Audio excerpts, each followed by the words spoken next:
So today we are going to study about twilight, the phenomena of dawn and dusk.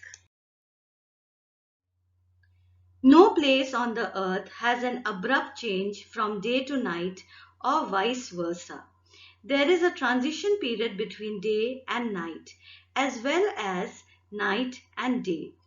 Now, during this transition period, there is diffused light produced by the scattering of air molecules, minute particles of dust, and moisture, which reflect the sun's rays back to the earth's surface long after the sun has disappeared below the horizon.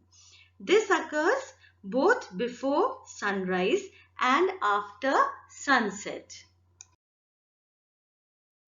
So, the period of diffuse light before sunrise is called dawn. The period of diffuse light between sunset and complete darkness is called dusk or twilight. So the duration of twilight or dawn at a place depends on the path of the sun in the sky. In the low latitude, where the sun's path is almost vertical, the duration of dawn or twilight is short.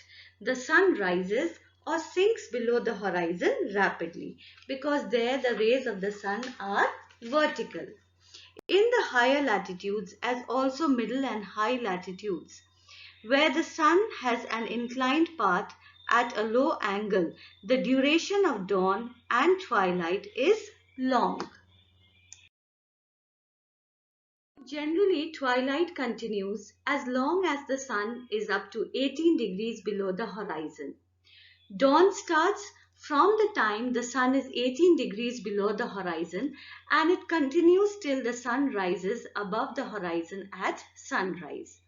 Similarly, twilight or dusk in the evening begins after sunset and it continues till the sun sinks 18 degrees below the horizon.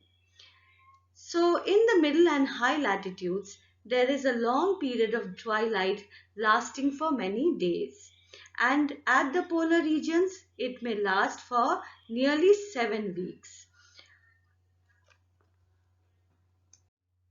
So, children, the twilight continues as the sun is 18 degrees below the horizon. Its duration is very short at the equator, and it goes on increasing towards the poles. So this is because the period during which the refracted light is received at the equator is short as the sun rises and sets in a vertical path there. On the other hand, in temperate latitudes, the period of refracted light is longer as the sun rises and sets in an oblique path. It is much more longer at the poles. Just a brief recap of what we had done. The light is scattered by the molecules of the atmospheric gases and reflected by the dust and moisture so that the atmosphere is illuminated.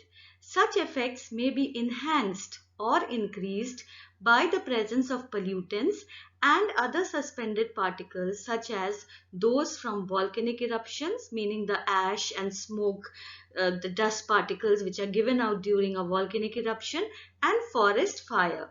This phenomena of dawn and dusk is caused because the earth receives diffused or refracted light from the sun while it is still below the horizon. At the equator, the sun rises and sets in a vertical path.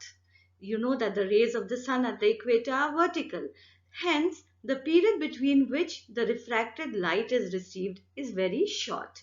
But in temperate latitudes, the sun rises and sets in an oblique path because as we move from the equator towards the poles, the rays become more and more slanting. So the period of refracted light is longer at the temperate latitudes and still much longer at the poles.